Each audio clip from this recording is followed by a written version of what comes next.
Welcome to the Deep Dive. Today we're digging into something really, well, fundamental to getting large language models to do what we want. Instructions. Yeah, instructions. We're going to explore how LLMs understand and, act on those key command words, the imperative verbs that really get the AI wheels turning. That's right. We've got a fascinating report here that dives into why certain verbs seem to, unlock an LLM's abilities, Right. while others just seem to lead nowhere. We're here to figure out what's going on inside these AI brains when we give them orders. Exactly. And for you, the learner, maybe you're gearing up for an AI-related meeting, maybe just trying to get a grip on the latest developments or, simply curious about this stuff. Yeah. This deep dive is kind of your shortcut. We'll pull out the crucial insights, try to skip the really dense tech talk, and aim for those satisfying aha moments. And our main source today is this really insightful report. It's called Imperative Verbs in Large Language Models. It's a deep look at everything from, the basic grammar of commands to the really subtle ways different AI models interpret them. Okay. So our mission is clear then, to really understand how these imperative verbs work as instructions for LLMs. Mm-hmm. We want to uncover some surprising facts, maybe, and give you some practical knowledge that, anyone interested in interacting with AI can actually use. Sounds good. Okay, let's unpack this right from the start. What exactly are imperative verbs, and how do they usually work in, just normal language? Well, linguistically speaking, imperative verbs are basically the base form of a verb: think, run, analyze, create. Okay. The subject, usually you, is implied. It's not actually stated. These are the verbs that power direct commands, requests, instructions, that sort of thing. Got it. And we see them in different forms, right? The simple base, like listen carefully, or the inclusive, let's analyze the data. Right. Or negative commands, don't proceed. And even polite forms, please provide. Right, those command words, as some people call them, sometimes even bossy verbs. Yeah, exactly. So how did computers traditionally, understand these kinds of commands before the age of these massive language models? What was the old way? Well, traditionally, natural language processing systems, they relied on more straightforward kind of rule-based approaches. Okay. One common technique was part of speech tagging, POS tagging. Right. If the first word of a sentence was tagged as a verb and it ended with the right punctuation, the system might guess it's an imperative. But that sounds a bit limited. Oh, it had its limits, definitely. For example, something like you should go starts with you, a pronoun. Yeah. So it wouldn't get picked up by that simple rule, even though it's clearly suggesting an action. Okay. So yeah, pretty basic. What else did they use? Any other tricks? Another method was constituency parsing.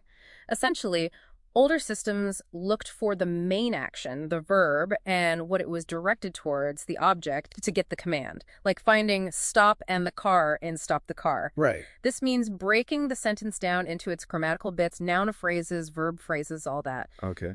In an imperative, the main verb is key, and the usual subject-verb-object structure kind of shrinks down to just verb-object because the you is just understood. Makes sense. Gets right to the action part. Exactly. And then there's also dependency parsing.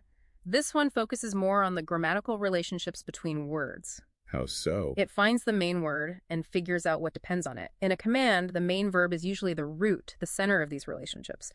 Tools like the Stanford parser were developed to map these connections out. I've heard of that. Yeah, and this method is generally a bit more robust for handling the different ways imperative sentences can be structured, especially, when that subject is missing. Okay, so that's the traditional picture. Now here's where it gets, for me anyway, really interesting. How do LLMs, these huge neural networks trained on just mountains of text, how do they understand commands without using these traditional parsing methods?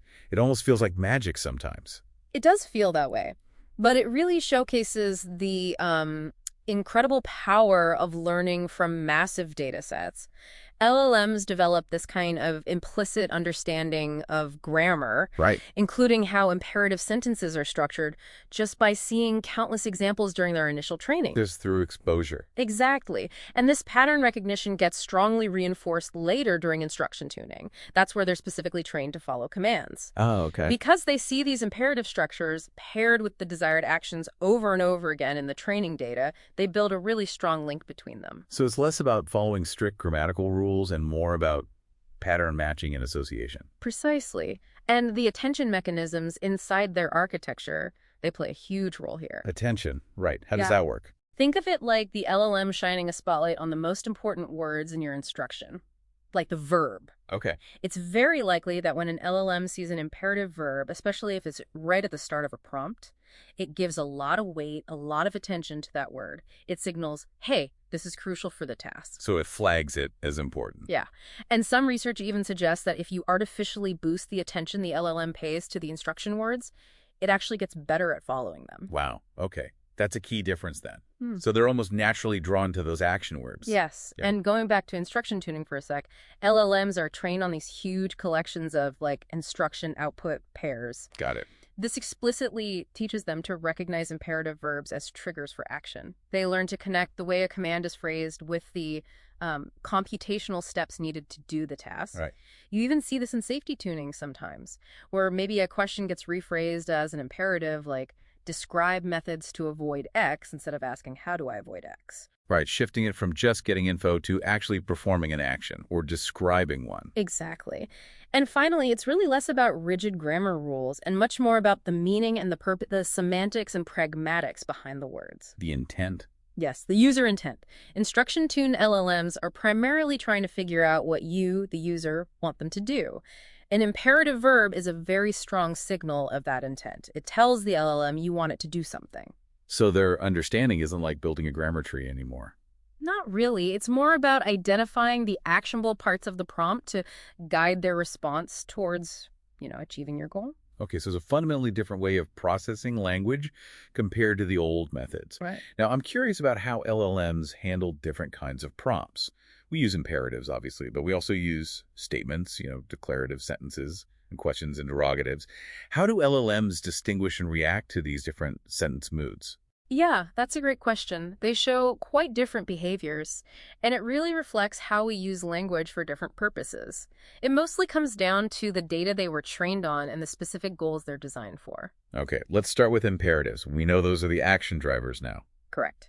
With an imperative prompt, the LLM's main goal is basically execute the command, perform the task, produce a specific result. Right, do the thing. Do the thing, exactly. The output is usually action-oriented, and you can often structure it if you tell it how. The crucial thing is that imperatives strongly activate those instruction-following mechanisms we just talked about. Okay. So, for instance, in something complex like, say, creating a 3D scene. Yeah. Using imperatives to place objects sequentially, place a cube here, then place a sphere there, that can actually be easier for the LLM than trying to describe a whole scene using statements about how objects relate to each other. Interesting. Why is that? It suggests LLMs might be quite good at following a sequence of direct actions given as commands. And of course, prompt engineering helps here too, making sure the output format is consistent. That makes sense. Giving step-by-step instructions seems easier for it to follow. What about declarative prompts then? Those are just statements of fact, right? Like, the sky is blue. Yes, exactly. With a declarative prompt, the LLM's main goal is more like absorb the information, update its understanding of the situation, its context. Okay, so it's taking notes, basically. Sort of. The output might not be immediate. Instead, that information influences what it generates later on. Declarative prompts provide details or facts for the LLM to, remember and use. Right. Going back to our 3D scene example, you could try describing the scene with statements like, a lamp is on the table. The thinking was maybe reasoning about relationships is easier this way. But for really complex scenes with lots of interconnected things, this can get pretty difficult because the LLM has to hold and process all those relationships described in the statements at once. Okay. So imperatives are more about doing, declaratives are more about knowing and setting the context. What about interrogative prompts, just plain old questions? With an interrogative prompt, the LLM's primary goal is, answer the question. Provide information, explanations. Standard Q&A. Pretty much. The typical output is informative, directly responding to the query. These prompts activate the LLM's knowledge retrieval processes, drawing on all that information it learned during its initial training. And it uses reasoning, too, to figure out the answer. So it really seems like the sentence, mood, imperative, declarative, interrogative acts almost like a traffic controller, right? Telling the LLM, do something, remember something, or answer something. Exact. So that's a great analogy. It's like a high-level dispatcher. And the observation that LLMs seem to handle complex generation tasks like that 3D scene, maybe better with imperatives. Yeah. It suggests they might be more comfortable with a sequence of direct actions than with trying to untangle a complex web of relationships described only in statements. And this also ties into why breaking problems down into a sequence of imperative steps, like in chain of thought prompting, is often so effective. Right, guiding the LLM step by step through the process. Okay, this is really clarifying things. Now let's talk about the stars of the show, the power players. Those high compliance verbs, the ones that seem to work like magic. What are they and why are they just so effective? Yeah, the reliable ones. Think of verbs like generate, list, write, and create. The classics. Exactly. These consistently get the LLM to perform the requested action and often produce quite structured outputs.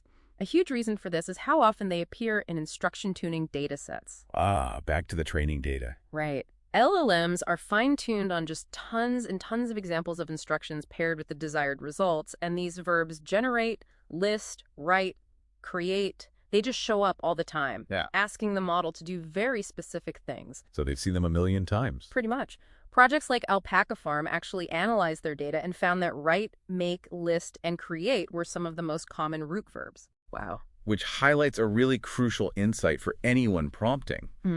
Try to train your prompts, structure them like the models were trained using clear action verbs for the outcomes you want. So it's like the LLMs have been heavily drilled on these specific commands. Precisely. And these verbs also tend to have a high degree of what we call semantic concreteness. Meaning? Meaning they have a pretty clear, unambiguous meaning in this context. List clearly implies an enumeration. Write suggests structured text. Create points to making a new artifact. Generate is quite versatile, but still points to production. Less room for interpretation. Exactly. This clarity reduces ambiguity for the LLM. There's also the WET-T benchmark, which looks at how well models follow specific writing instructions. Okay. And it notes that models are generally good at following instructions to write something new, which lines up perfectly with how effective verbs like write, create, and generate are. So clear meaning, lots of training examples, that makes a lot of sense. Is there anything else contributing to their power? Well, they also have a high signal-to-noise ratio. In the context of talking to an LLM, their meaning is pretty straightforward compared to, say, softer verbs we'll get to. The LLM has learned these are reliable cues for specific types of generation. Okay. Plus, these verbs align directly with the core generative capabilities of LLMs. I mean, these models are fundamentally designed to produce sequences of text, right?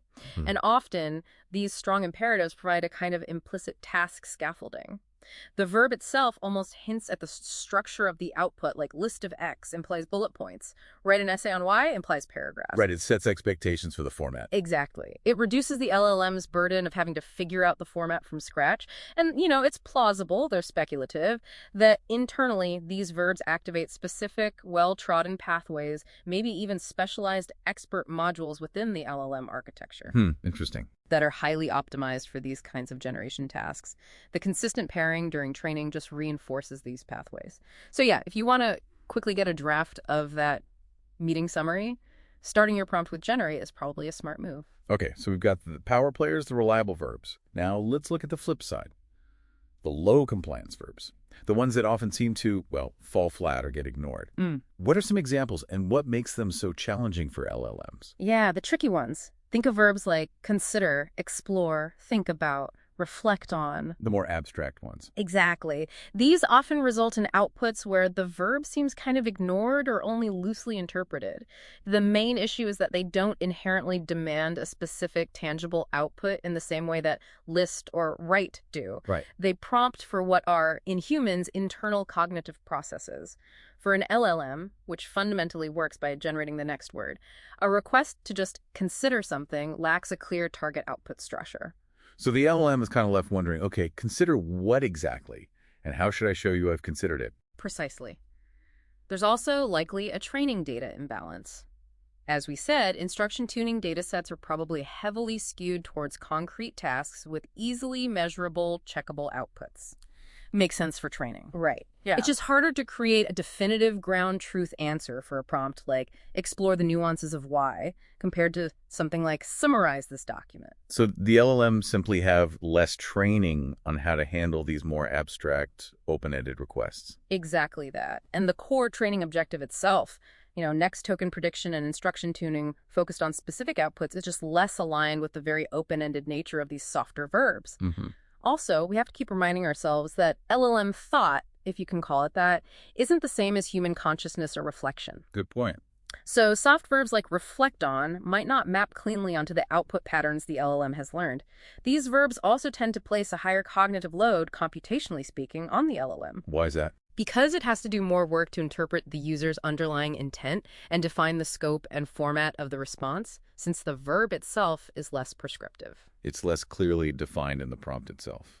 It needs more inference. Right, which is why to make these soft verbs more effective, you often need to augment them. You need to add explicit instructions on how the LLM should explore or consider. Ah, okay. Give it scaffolding. Exactly.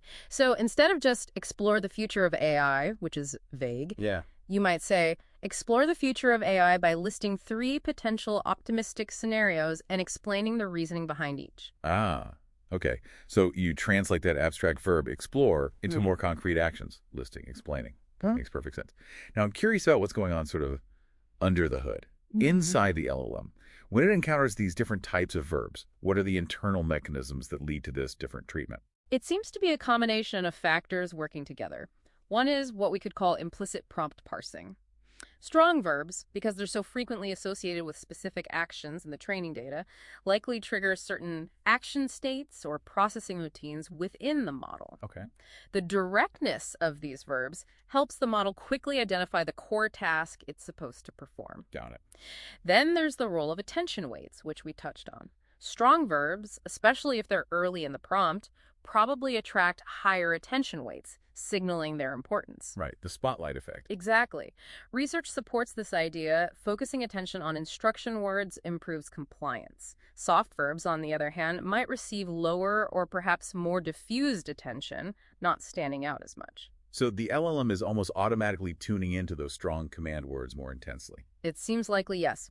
And we also need to consider token position bias. This is a well-observed phenomenon where LLMs tend to give more weight or influence to tokens that appear at the very beginning of the input sequence. There's the primacy effect. Right. Since imperative verbs very often appear right at the start of instructions, list the benefits, write an email, this primacy effect can make them particularly influential. So they benefit doubly strong meaning and prime location. Potentially, yes. A strong verb placed early gets the boost from its semantic weight and its advantageous position. Conversely, a strong verb that's buried later in a really long, complex prompt might lose some of its punch, maybe get a bit lost in the middle. Right, like it gets a bit lost in all the other words. Exactly. And ultimately, it all really comes back to the fundamental instruction following objective that these models are trained for and the specific patterns present in their training data. The model learns how to weight and process different verbs based on what it has been rewarded for doing successfully during training. Okay, so it's not just about the dictionary definition of the verb, but its learned role, its functional significance within the LLM's operational world. Now, we've established that these softer verbs often struggle, they can be tricky, but are there specific situations, maybe certain contextual conditions where they can actually be quite effective, maybe even better than the strong verbs? Oh, absolutely. While they might not be your go-to for direct, unambiguous commands, these softer verbs can really shine when your goal is something more nuanced. Like what? Like achieving more originality or deeper coherence in the output, or maybe getting a response that's better aligned with a complex user intent, or even just for sparking new ideas, for brainstorming. That's interesting. So when would we actually choose to use explore instead of generate? What are the conditions? Well, one key condition is within an ongoing dialogue where context has accumulated. If you've already had several back and forths with the LLM, it has a much better understanding of your topic and goals. Right. It knows what you're talking about. Exactly. So a prompt like, okay, now explore potential character reactions to this betrayal can lead to much more nuanced and creative suggestions than a stark list 5 reactions. Because it has the backstory. Precisely. Another powerful technique is using role prompts, where you explicitly tell the LLM to adopt a specific persona. Ah, like you are a... Yes. You are a cautious financial analyst. Consider the risks associated with this investment. That will likely give you a very different, more focused output than just list the risks. The persona guides the interpretation of consider. So the extra context, either from the conversation history or the assigned role, helps the LLM narrow down what explore or consider actually means in this specific situation. Exactly. Another factor you can play with is the generation temperature setting. Right, the randomness control. Yeah. A lower temperature can be good for more focused reflection when using soft verbs, maybe generating tenets of stoicism, while a higher temperature can encourage more creative, divergent, emergent outputs when you want the LLM to really explore unconventional ideas like brainstorming wild solutions for urban congestion. Low temp for focus, high temp for creativity. Got it. Also, in really complex or ambiguous problem spaces where there isn't a single right answer, Yeah. soft verbs can be great for inviting broader, more reflective responses than direct commands would allow. Think about discussing the ethical dimensions of AI in art or the societal shifts from remote work. Explore or consider fit better there than list. Right, because you want a discussion, not just a list. Exactly. And related to that, if your primary goal is idea generation or brainstorming, then a verb like explore can be much better at yielding a diverse range of possibilities than generate a list of. You're signaling you want breadth. So it really comes down to using them intentionally, strategically, when you want that broader, more reflective, perhaps more creative engagement, rather than just a specific direct action output. Precisely. Think about character development again. List 5 personality traits for a detective gives you a generic list, probably. Yeah, standard. But something like, you are a seasoned psychoanalyst. Considering the detective's documented past trauma involving betrayal, explore the subtle, perhaps subconscious ways his mistrust might manifest in his interactions with his new partner. That setup, using considering and explore with context and persona. Could give you something much richer, much more nuanced. Exactly. It's a trade-off, right? Soft verbs often require more careful setup, more context, maybe a persona, but they can unlock more sophisticated and creative capabilities in the LLM. This is definitely shifting my perspective on those softer verbs. They're not useless. They just need a different kind of handling, a different approach. Okay, let's go back to the engine room, the foundation, the training data. How profoundly does what LLMs are fed actually shape their sensitivity to different verbs? Oh, it's absolutely fundamental. As we touched upon, those instruction tuning data sets are just packed, overwhelmingly packed, with action-oriented imperatives. Right. Think of data sets people talk about, natural instructions, P3, Flan, Dolly, Open Assistant, Alpaca. They're full of examples like, write a thank you letter, summarize this article, list the reasons why. The doing verbs. Exactly, the doing verbs. This massive exposure creates a really strong verb-action association in the model's mind. It learns very strongly that the word list precedes an enumeration, write code precedes code, summarize precedes a shorter version, and so on. It's learning by example, and the vast majority of examples are these direct action commands. Precisely. And this naturally leads to a kind of default to execution mode when the LLM encounters these familiar imperatives. They act as strong triggers for learned routines or pathways. Makes sense. It also results, logically, in a heightened sensitivity to these familiar imperatives. It knows exactly what to do, and consequently, a potentially reduced response or more uncertainty when faced with less common or more abstract imperatives. Because it hasn't seen them as often or paired with clear outputs. Right. The whole instruction tuning process essentially sculpts the action landscape of verbs within the LLM. There's even a potential risk, some researchers argue, of instruction dataset overfitting regarding verb usage, meaning the model becomes perhaps too reliant on or too sensitive to the specific range and phrasing of strong imperatives found in its training data, and less flexible with variations. That makes sense. If all you're ever taught are direct commands using specific words, you might struggle when someone asks you to ponder something using a different phrasing. Are there any published analyses that actually, quantify this, that look at the types of prompt formats used in the big training data sets? That's a great question.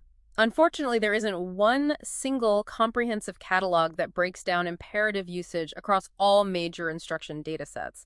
It's a bit fragmented. Okay. However, several papers offer valuable glimpses. The Alpaca Farm paper, for instance, which focused on generating instruction data, did publish a distribution of the root verbs found in their evaluation data, highlighting common ones like write, make, give, create, and list. Right, we mentioned those. Yeah. There's a paper on BioInstruct that looked at the top verbs used in biomedical instructions. Data sets like natural instructions are known to often contain structured instructions, which frequently use imperatives. P3 also has many task-specific prompts that rely heavily on imperatives. So snapshots, but no complete picture. Exactly. Surveys on instruction tuning also implicitly confirm this by listing numerous examples of action-oriented instructions used in training. Remember the safety tuning example. Rewording questions into imperatives like describe ways to. That's another data point. Common task verbs that pop up repeatedly in discussions are things like write, list, create, summarize, explain, analyze, generate. The usual suspects. Pretty much. So the evidence points strongly towards a prevalence of strong action-oriented imperatives, but yeah, there's definitely a research gap here. A really thorough comparative analysis of imperative prompt formats across diverse data sets could tell us a lot more about exactly what these LLMs are being taught about commands and could potentially lead to even better prompt engineering strategies. Yeah, that would be incredibly fascinating to see. Hmm. Now, another layer here is the rise of synthetic data. A lot of the data used to train or fine-tune LLMs is actually generated by other LLMs. Mhm. How does this reliance on AI-generated training data impact sensitivity to and interpretation of imperative verbs? That's a really important point, the impact of synthetic data. It has some potentially significant implications. For one, if the teacher LLM that's generating the synthetic data has its own biases or preferences for certain imperative verbs or particular prompt structures, Right.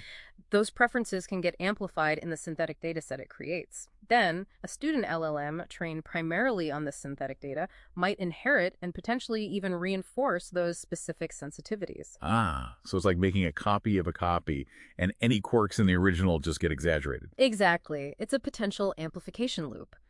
This could lead to reduced robustness to variations in how imperatives are phrased.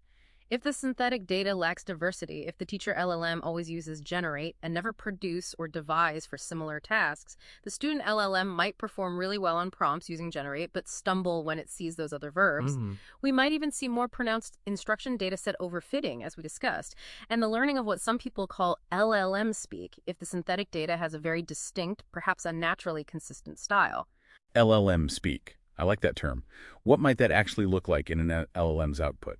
Well, it could manifest in several ways, maybe repetitive phrasing, overuse of certain connector words or boilerplate sentences, an overabundance of specific terms the teacher model favored, sometimes an unusual, maybe overly rigid adherence to specific output formats seen in the synthetic data. Yeah. You might also see more generic or hedged responses if the synthetic data itself lacked specificity or nuance. There's definitely a potential echo chamber effect where the generating LLM stylistic and structural preferences narrow the range of imperatives and phrasings that the student LLM responds well to. So the quality, and maybe even more importantly, the diversity of the training data, whether it's human-created or synthetic, is really crucial for developing an LLM with a well-rounded, robust understanding of commands. Absolutely. Poorly designed or overly homogeneous synthetic data could inadvertently lead to LLMs with a narrower, less nuanced interpretation of the richness of human commands. Quality and diversity are key.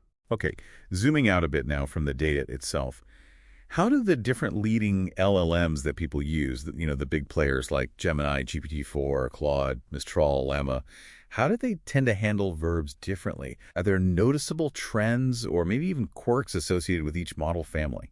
Yeah, there are definitely variations, though sometimes subtle. Models like, say, GPT-4 and its more recent iterations are generally known for very strong instruction following capabilities and also a good degree of creativity.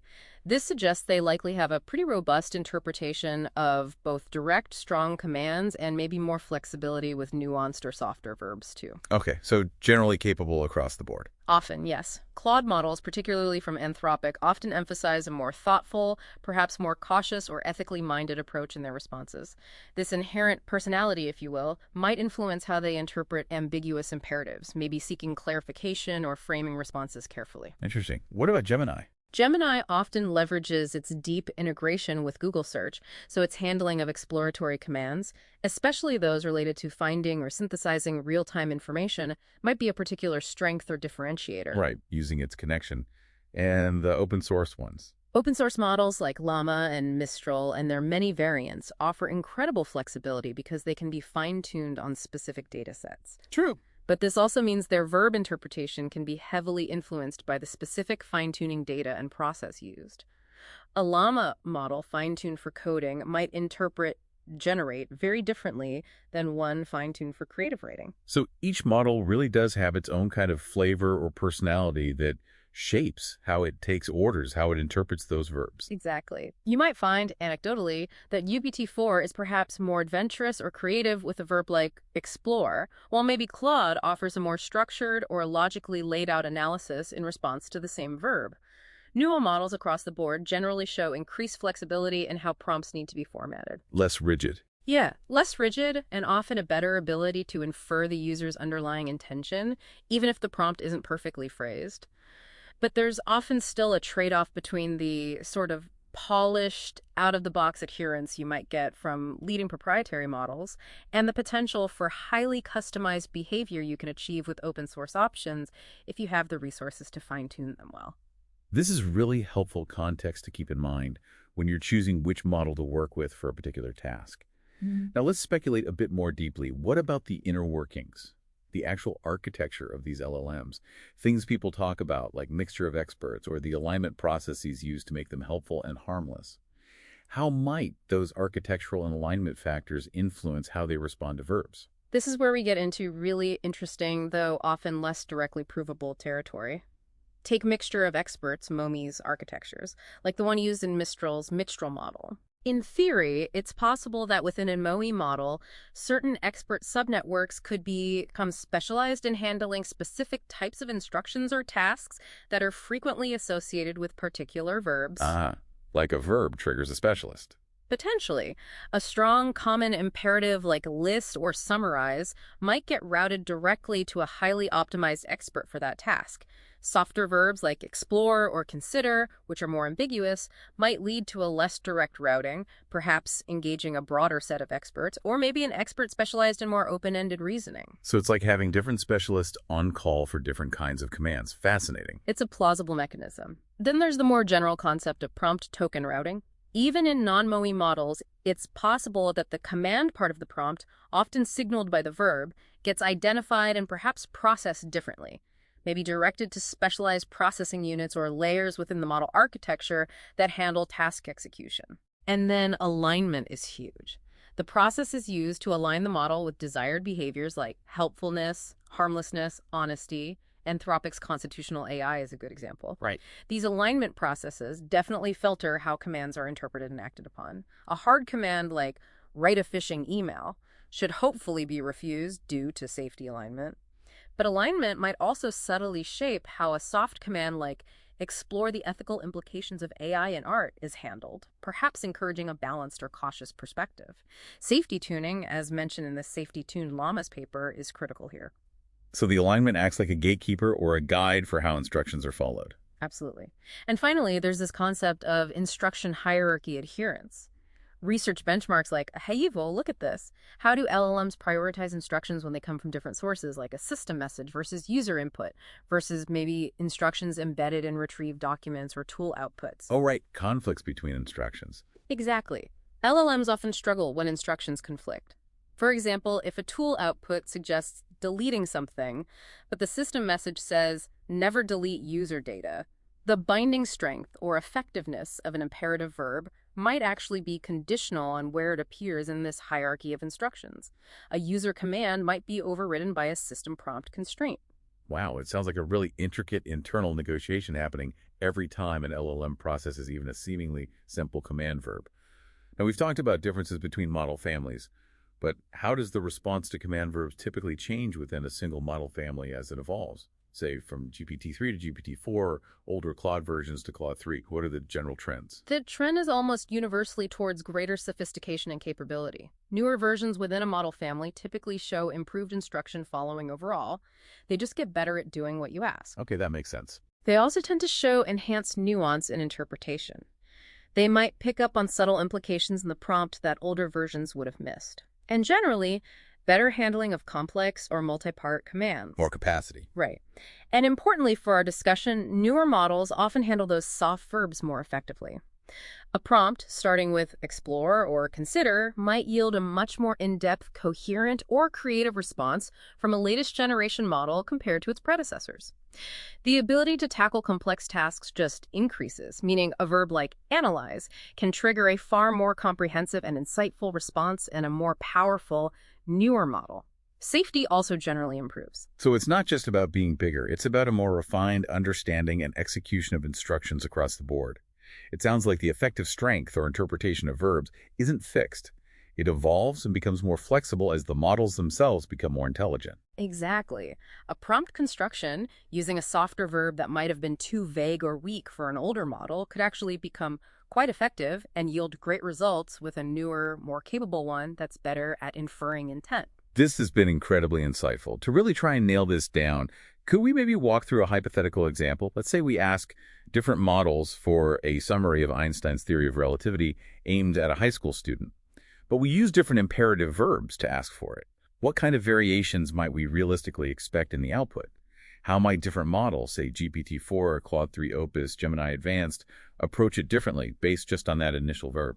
Absolutely. That's a great way to illustrate it. Okay, so the base request is summarize the theory of relativity for a high schooler. Right.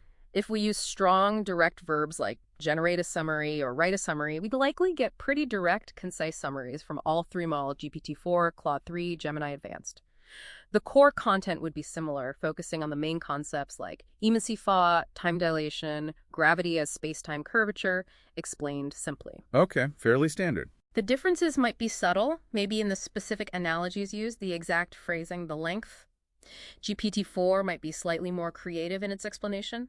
Claude might offer a very clear, logical structure, and Gemini might ensure the factual points are strongly grounded, perhaps subtly referencing common misconceptions. Got it. What if we used explain the theory of relativity? Explain is still quite direct, but emphasizes clarity and pedagogy. We expect models to focus even more on breaking down the concepts, maybe using analogies, ensuring the language is accessible. The output might be slightly longer than a pure summary, aiming for understanding over just brevity. Again, model-specific styles would likely appear in how they explain. Okay. Now for the interesting ones. What about explore the theory of relativity? Now it gets different. Explore is softer, less constrained. We might see much broader discussions. The models might still provide a summary, but it could be embedded within a larger context, perhaps discussing Einstein's life, the historical context leading to the theory, its major impacts on physics and technology, maybe even mentioning ongoing research or related concepts like quantum gravity. So the summary is just one part of a wider exploration. Exactly. The output would likely be less tightly structured, more discursive. GPT-4 might generate a more narrative exploration. Claude might structure its exploration around key themes or implications. And Gemini might pull in interesting related facts or historical details. Fascinating. And the softest one. Consider the theory of relativity. Consider is very open-ended. Here, the models might offer a highly reflective response. They might start by discussing the significance or the implications of the theory before even getting to a summary of what it is. They might focus on the philosophical shifts it caused or compare different interpretations. The output could be quite abstract or meta-level. It would really highlight the model's interpretation of what consider means in this context. GPT might offer imaginative reflections. Claude might focus on logical consequences or conceptual challenges. Gemini might consider its real-world applications or testing. The verb truly frames the LLM's entire approach and what facets of the topic it chooses to focus on. So that initial verb choice, even for the same basic topic, really sets the tone and the entire scope for how the LLM will tackle the request. The difference between write and consider could lead to vastly different outputs. Precisely. And the unique characteristics, the strengths and weaknesses of each individual model would likely become much more apparent and influential when responding to those softer, more ambiguous verbs like explore and consider. That paints a very, very clear picture. Okay, now to make this super practical for our listeners, let's imagine a concrete, real-world task. Let's say we need a 3-point marketing strategy for a hypothetical new electric bike startup. What might actually happen if we use those different types of verbs, generate, maybe evaluate, explore, think about across those same top models? GPT-4, Claude 3, Opus, Gemini Advanced. Let's do a quick 5-prompt test in theory. Okay, great idea. A 5-prompt test on a marketing strategy. Prompt 1. Generate a 3-point marketing strategy for an electric bike startup. Strong and direct. What do we expect? With Generate, all 3 models would likely comply directly. We'd expect to see 3 distinct marketing points, probably bulleted or numbered, each with a brief explanation. For example, 1. Target urban commuters via social media ads. 2. Partner with local bike shops for test rides. 3. Offer early bird discounts. Structure should be clear, compliance high. Verbosity probably moderate. Okay, straightforward. Prompt 2. Evaluate a 3-point marketing strategy for an electric bike startup. This one's medium, maybe ambiguous, because we haven't provided a strategy. Right. Evaluate requires something to evaluate. Since nothing is provided, the models would likely handle this ambiguity in a few ways. They might ask for the strategy, please provide the strategy you want me to evaluate, or they might proactively offer criteria for evaluating such a strategy. For example, a good strategy should consider target audience, budget, and metrics. Or maybe even generate a hypothetical strategy and then evaluate it. Compliance here is about how they handle the ambiguity. Claude might be more likely to ask for clarification, perhaps. Interesting. Okay. Prompt 3. Explore marketing strategies for an electric bike startup, focusing on 3 key approaches. Soft verb, asking for breadth. With Explore, we'd expect a more wide-ranging, possibly less structured output initially. The models might discuss various channels, digital, physical, target audiences, commuters, recreational riders, different messaging angles, eco-friendly, convenience, fun, before perhaps distilling them down or highlighting 3 core ideas. The output might be more verbose, less like a direct list. GPT might be more creative here. Claude might structure the exploration logically. So, more discussion, less direct prescription. Prompt 4. Think about a 3-point marketing strategy for an electric bike startup. Very soft, almost non-binding. Think about is extremely soft. It doesn't strongly compel a specific output format. The models might interpret this as a request to outline their process for creating a strategy. First, I would consider the target market. Then I'd analyze competitors. Finally, I'd brainstorm channels. They might produce some ideas, but possibly embedded within this meta-commentary on the thinking process itself. Compliance is tricky. The output might feel less like a finished strategy. Right, more like watching it think than getting the answer. Okay, final one, prompt 5, a contradictory prompt. Think about a 3-point marketing strategy, but do not write one out. Just summarize the key elements you would include. Ooh, a contradiction test. This tests parsing and priority. Most models would likely try to follow the last, most actionable part of the instruction.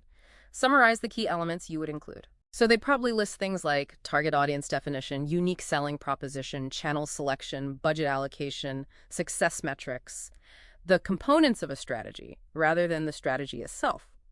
They are resolving the conflict by focusing on the final command.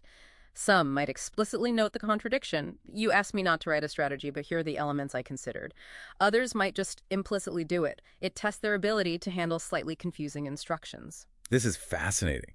It really drives home how much nuance there is in prompting and how much the verb choice matters, even for what seems like a simple request. Okay. Now let's talk about the actual words themselves and specifically where we put them in the prompt. Does the position of the imperative verb, whether it's right at the very beginning or maybe embedded later on, have a measurable impact on how the LLM interprets it and follows through? Oh, absolutely. Position matters quite a bit. Imperative verbs placed right at the beginning of a prompt generally have a stronger effect, a stronger bindingness. Why is that? It's likely due to a couple of factors we've touched on.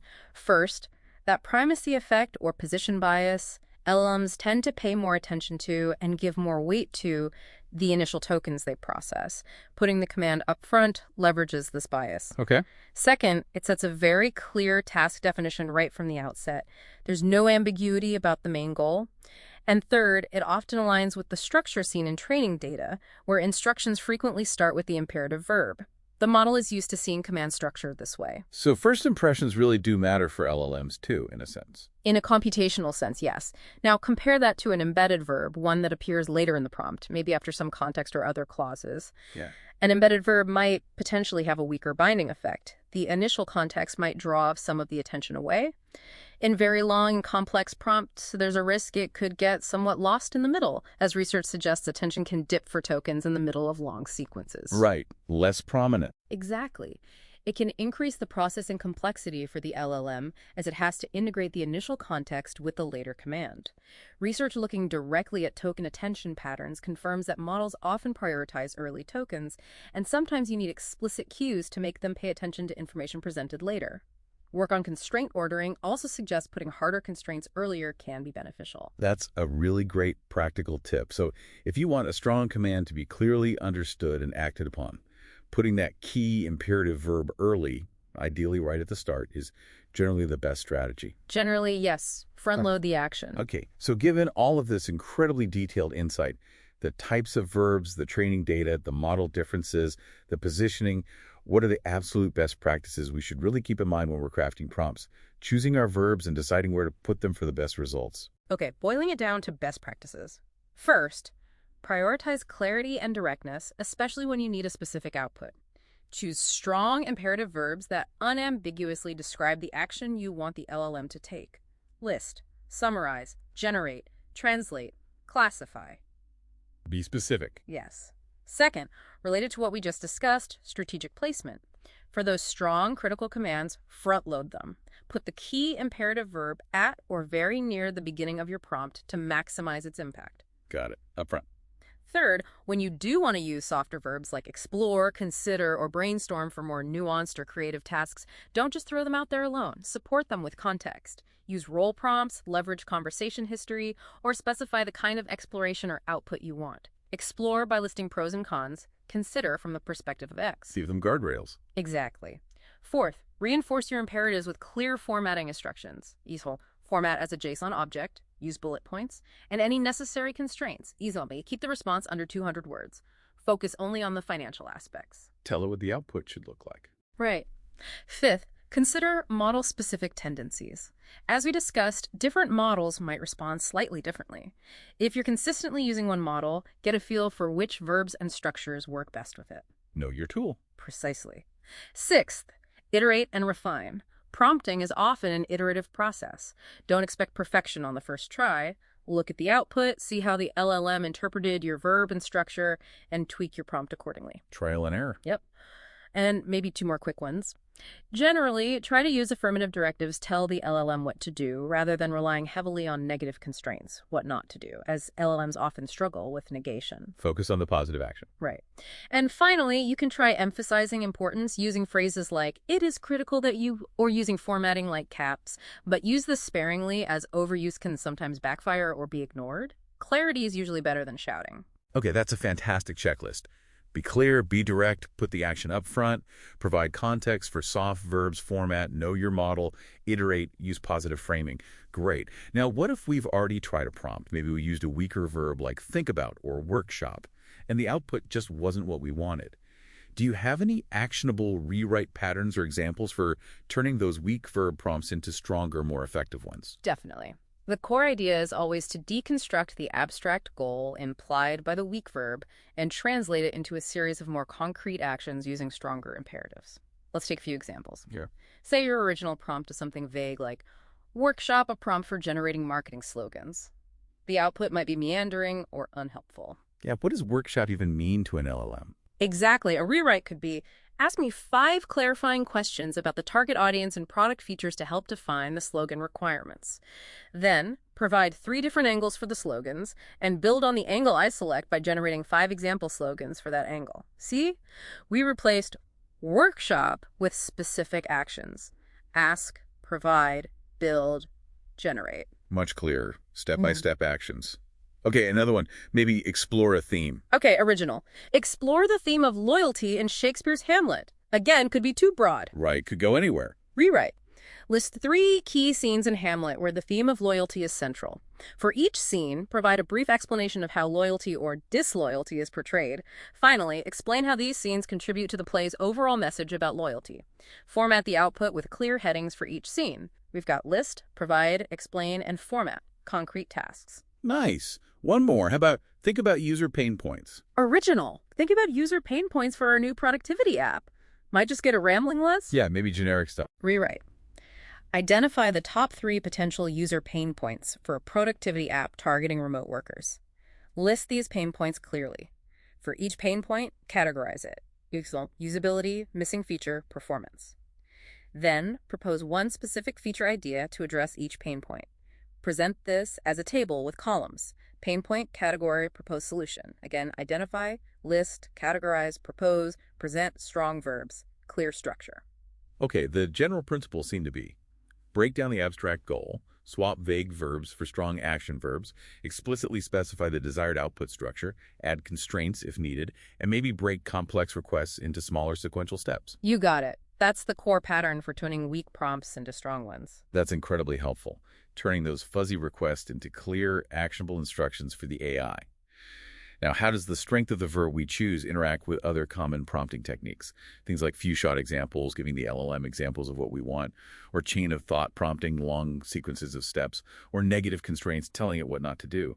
Does a strong verb help or hinder those techniques? It's definitely an interplay where verb strength interacts with these other techniques. Let's take them one by one. Providing examples generally enhances instruction following for both strong and soft verbs. For strong verbs, examples clarify the exact format or style. For soft verbs like explore, examples can be crucial in showing the LLM how you wanted to explore what kind of analysis or output structure constitutes a good exploration in your view. So examples complement verb choice. Okay, examples help clarify intent for any verb. Makes sense. What about long prompt chains, like chain of thought? Long prompt chains, chain of thought, etc. Using strong imperatives at each intermediate step of a corrective can help maintain focus and ensure the LLM executes each part of the reasoning process correctly. However, positional bias can still be a factor. Strong verbs embedded deep within a very long prompt might be slightly diluted. Soft verbs can be used strategically within a chain, perhaps for an initial brainstorming step. First, explore potential hypotheses before moving to more concrete analysis, then evaluate hypothesis A by listing supporting evidence. But there's a risk. Soft verbs could cause the reasoning chain to drift off topic if not carefully managed. So strong verbs keep it on track. Soft verbs add flexibility, but risk drift. Got it. And negative constraints, telling it, don't do X. Negative constraints. This is tricky. LLMs are notoriously less reliable at following negative instructions. Do not mention price. Avoid technical jargon compared to positive ones. Research consistently shows they struggle with negation. A strong positive imperative in the prompt, write a simple explanation, might sometimes overshadow a weaker negative constraint. Avoid technical jargon.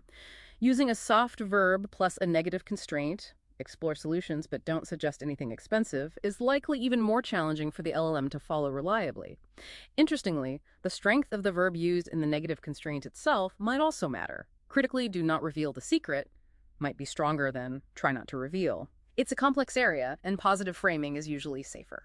Okay, so verb strength is definitely interacting with all these other techniques, not operating in isolation. It's one important lever among several in the overall prompting strategy. Finally, stepping back a bit. For someone learning to prompt LLMs effectively, what's the typical learning curve look like? And what are the really common mistakes people make, especially regarding verb usage? That's a great question for the learner. The learning curve often goes through stages. Basic imperatives. Just using simple commands like write, summarize, list. Getting things done, but maybe not always exactly right. Encountering ambiguity. Realizing that verbs like analyze or explain can be interpreted differently, or that the LLM sometimes misunderstands. Outputs aren't, quote, hitting the mark. Discovering specificity. Learning the power of adding details, constraints, and format instructions alongside the verb. Summarize this text in 3 bullet points for an executive audience. Getting much better results. Right, adding the how. Exactly. Stage 4, mastering context. Understanding how to use softer verbs effectively by providing context through role prompts, conversation history, or few-shot examples. Getting more nuanced and creative outputs. Advanced techniques. Combining strong soft verbs strategically, using complex chains, maybe even metaprompting, asking the LLM to help refine the prompt. Really sophisticated interaction. Okay, that makes sense as a progression. What about the common mistakes people make along the way, particularly with verbs? Oh, plenty. Overusing soft verbs without context. Just saying, explore X or consider Y, and expecting a specific useful output. Assuming human-like understanding of ambiguity, thinking the LLM knows what you mean even when the verb is vague. Ineffective negation. Relying too much on don't do this instead of clearly stating what to do. Forgetting the output format. Using a good verb but not specifying how the output should be structured. List, table, paragraph. Overly complex single prompts. Trying to cram too many different actions, implied by multiple verbs, into one sentence without clear structure. Ignoring model strengths. Using a verb that asks for something the specific LLM isn't great at. For example, asking a non-code model to implement an algorithm, not iterating. Giving up after the first try instead of tweaking the verb or supporting instructions. Treating LLMs as deterministic. Expecting the exact same output for the same prompt every time. Temperature matters. Using conversational fillers. Adding polite fluff like, could you please maybe think about, which just adds noise and can dilute the core imperative verb. Be polite but direct. That's a great list of pitfalls to avoid. Be specific, provide context, structure the output, iterate, and be direct. Okay, one more area related to robustness. How well do LLMs typically handle imperative verbs when the prompt itself contains noise or errors, like typos, grammatical mistakes, maybe even slightly conflicting instructions? Generally, modern large language models are surprisingly robust to minor grammatical errors and typos. Things like misspelling the verb slightly, else the main points, or minor agreement errors usually don't throw them off completely, especially the larger, more capable models. They can often infer the intended command. Okay, so a typo in the verb isn't usually fatal. Not usually, unless it drastically changes the word or makes it unrecognizable. However, conflicting instructions within the same prompt are much harder for them. As we discussed with the IEVL benchmark, if you say, summarize the document but also provide a full transcript, the LLM might get confused. It might try to do both, prioritize one, ignore one, or even ask for clarification, though that's less common for older models. Right, they struggle with direct contradictions. What about just slight ambiguity? Slight ambiguity is where things get fuzzy. If the verb is clear, but the object or context is ambiguous, analyze the data, but it's unclear which data. The LLM will have to infer based on its training and the preceding conversation. Its interpretation might not match the user's intent, leading to unintended outputs. Research on prompt sensitivity shows that even small variations in phrasing can sometimes lead to different results, especially around ambiguous points. So, robustness is pretty good for minor noise, but ambiguity and contradictions remain challenging. Does using a strong imperative verb help make the LLM more resilient to this kind of noise or ambiguity in the rest of the prompt? Does generate cut through the noise better than explore? That's a really interesting question. There's a potential argument that strong verbs might increase resilience in terms of task adherence. How so? Because a strong verb like list or generate establishes a very clear dominant task signal right away. The model has robust, well-learned associations for these verbs. This strong prior for the intended action might help it override or ignore minor inconsistencies or noise elsewhere in the prompt that don't directly contradict the core command.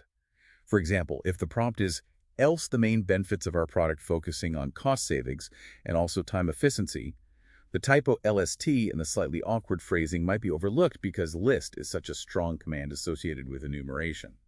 So the strong verb acts like an anchor, keeping it focused on the main task despite the surrounding fuzziness. Potentially, yes. However, there are definitely limitations to this resilience. Severe noise that completely obscures the verb or its arguments will still cause problems. Direct conflicts between two strong instructions, generate a summary, and provide a critique, will still be hard. And if the ambiguity lies in the scope or object of the strong verb, analyze the data when the data is undefined, the strong verb doesn't magically resolve that ambiguity. And of course, model-specific robustness varies. Okay. But how might strong verbs help in noisy situations? Well, they might reduce the LLM's need to infer the core task from potentially ambiguous context elsewhere in the prompt. Because the main action is clear, the model can perhaps allocate more of its cognitive resources to trying to decipher the noisy or ambiguous parts related to the details of the task. Also, the well-defined output structure often associated with strong verbs, like a list for list, can help maintain coherence even if some parts of the input were messy. That makes sense. The strong verb provides a solid foundation. Okay, final question, looking ahead. As LLMs get even more advanced, maybe moving towards artificial general intelligence, how do you see the role of verb interpretation evolving? Will we still need to be so careful about using generate versus explore, or will intent inference take over? It's likely we'll see a significant evolution. While direct imperatives will probably remain essential for tasks requiring high precision and specificity, translate the sentence exactly, execute this code, the reliance on exact imperative verb phrasing might decrease as LLMs develop much deeper intent inference capabilities. So, less focus on the specific word, more on the overall goal. Exactly. Future LLMs might rely more on improved world models, more sophisticated dialogue management, user modeling, understanding your typical goals and preferences, and maybe multimodal context, understanding images, charts, etc. alongside your text, to infer your underlying intention. The verb would become just one cue among many, much like in human communication, where we understand requests from context, tone, and shared knowledge, not just the literal verb used. So the verb's binding strength becomes less absolute? Potentially, yes. This could mean that soft verbs gain more power as the LLM gets better at inferring the specific kind of exploration or consideration you want based on the richer context. Prompt brittleness, where small wording changes break the prompt, might decrease, We might see the emergence of more agentic behavior, where the LLM proactively clarifies goals or takes initiative based on inferred intent, rather than just passively executing literal commands. The core instruction-following objective itself might evolve towards aligning with inferred human goals, not just surface-level instructions. So maybe one day we can just say, hey, AI, figure out how to make this presentation better, and it will actually have a good chance of understanding the nuances of what better means in that context and take appropriate action. That's a fascinating prospect. It really is. It points towards a future where the art of crafting hyper-precise commands might become less critical than the art of simply communicating our overall goals and context clearly. The implications of AI that can genuinely read between the lines of our instructions are profound. Wow. This has been an incredibly deep dive into the power, the nuance, and the future of imperative verbs in the world of LLMs. We've seen how these command words act as really essential guides for AI. We've unpacked the difference between those reliable high-compliance verbs like generate and list, and the more subtle, context-dependent softer verbs like explore and consider. And we've touched on how training data, model architecture, and even where you put the verb shapes this whole interaction. For you, the learner, I really hope you've experienced some genuine aha moments today, understanding maybe why certain prompts you've tried just work, and others, well, they just don't seem to land. And getting a peek into the fascinating internal processes, or at least our best guesses about them. Yeah, and I think the key takeaway is that while using those strong direct command verbs is currently a very reliable and often necessary strategy for getting predictable results from LLMs. Right. The trajectory seems to be heading towards a more sophisticated AI understanding of our underlying intentions, which could ultimately make our interactions feel even more natural and intuitive down the road. Definitely. And on that note, here's a final thought for you, the listener, to maybe chew on. As LLMs do become better at understanding our underlying goals, will the craft, the precision of our commands become less important than the overall clarity and context of our communication? What are the implications, good and bad, of an AI that can truly read between the lines of our instructions? It's a pretty provocative question to keep in mind as this technology evolves. Absolutely. And we really encourage you to continue exploring this fascinating area. If you have further questions, insights, or even results from your own verb experiments, please do share them. This deep dive, as always, is just the beginning of a much larger ongoing conversation about how we learn to communicate effectively with these increasingly powerful artificial intelligences.